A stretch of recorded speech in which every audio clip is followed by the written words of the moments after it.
बबलू हाथी सुबह सवेरे अकेले वन में टहलने के लिए निकला। वह अपनी ही धुन में चला जा रहा था।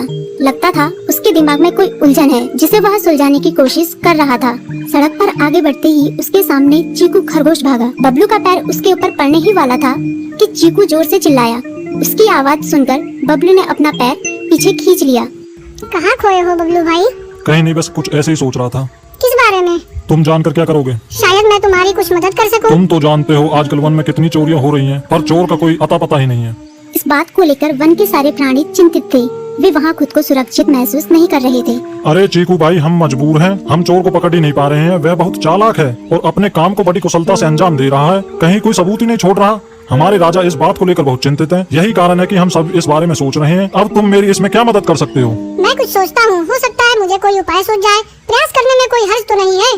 तुम ठीक कहते हो चीकू, लेकिन वन के गुप्तचर भी अभी तक इसका कोई हल नहीं निकाल सके। इतना कहकर वे चुप हो गए। बबलू की बातों ने चीकू को सोचने के लिए मजबूर कर दिया। चीकू को उदास देखकर बबलू बोला, तुम अपना मन छोटा मत करो। मुझे अच्छा लगा कि तुमने मेरी परेशानी को समझा। कभी मैं भी इस वन के लिए गुप्तचर का काम करता था। एक बार मेरी टांग टूट जाने से मेरे अंदर फुर्ती नहीं रही। तब से मैंने यह काम छोड़ दिया। चीकू, तुम चाहो तो यह काम दोबारा कर सकते हो। वन के प्राणी ज्यादातर दिन में भोजन की तलाश करते हैं, वे रात को आराम करते हैं। तुम दिन रात दोनों में ही भोजन की तलाश में निकल सकते हो सकता है रात को तुम्हें कुछ ऐसी बातों का पता चल जाए जो हमारे काम की हो।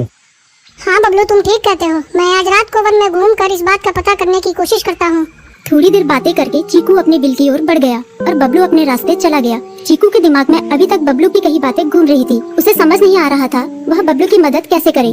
दिन भर वह उसी उधेड़-बुन में लगा रहा। शाम होते ही चीकू कुछ सोचने लगा और वह चुपचाप बिल से बाहर निकल आया। चीकू की पत्नी ने देखा तो बोली, इस समय कहाँ जा रहे हो? बाहर खतरा है। खतरा तो सुबह भी रहता है, लेकिन खतरों से डरकर हम भूखे तो नहीं मर सकते। मैं बाहर घूम कर आता हूँ। इतना कहकर चीकू रात को बिल से बाहर निकल आया। कुछ दूर जाकर उसकी नजर बंकू उल्लू पर पड़ी, जो कुछ ही दूरी पर था।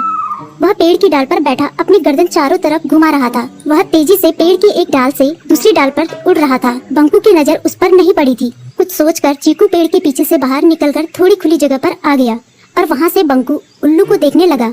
बंकू ने चीकू को अंधेरे में भी देख लिया, पर उसने उसमें कोई उत्सुकता नहीं दिखाई और अपनी गर्दन चारों ओर घुमाता रहा। चीकू बड़ी देर तक बंकू की हरकतों पर नजर रखे रहा। वह थोड़ी देर तक खुले मैदान में खड़ा रहा, पर बंकू ने उसे देखकर भी अनदेखा कर दिया। उसने महसूस किया कि बंकू के आसपास चमकू चमगादड़ भी मंडरा रहा था। कुछ देर वन में घूमने के बाद चीकू अपने बिल में लौट आया और सुबह होने का इंतजार करने लगा। अगली सुबह बबलू उसी रास्ते में जा रहा था। रास्ते में चीकू उसका इंतजार कर रहा था। आज बड़ी जल्दी आ गए बबलू। हाँ, आजकल मुझे चिंता की वजह से नींद नहीं आती। कोई नई खबर है क्या? यकीन से तो मैं नहीं कह सकता, पर मैं तुम्हें ऐसे प्राणी का नाम बता सकता हूँ जो शायद चोरों की मदद कर रहा है। कौन है वो? बंकू उल्लू। इतना कहकर चीकू ने रात की घटना उसे ज्यों की त्यों सुना दी। इसे सुनकर बबलू का माथा ठनका। बबलू की आंखें चौंधिया गई। तुम ठीक कह रहे हो। मुझे आज रात बंकू और चमकू पर नजर रखनी होगी। इतना कहकर वे दोनों अपने अपने रास्ते चले गए। बबलू रात को अपने साथियों के साथ बंकू पर नजर गड़ाए रहा। उसकी संदिग्ध गतिविधियों को देखकर बबलू ने उसे उसके साथियों चंकी और संकी लोमड़ के साथ पकड़ लिया। बबलू ने सख्ती से पूछताछ करनी शुरू कर दी। तुम इस समय बंकू चमकू के साथ क्या कर रहे हो? हम चारों दोस्त हैं, इसलिए साथ बैठकर बातें कर रहे हैं।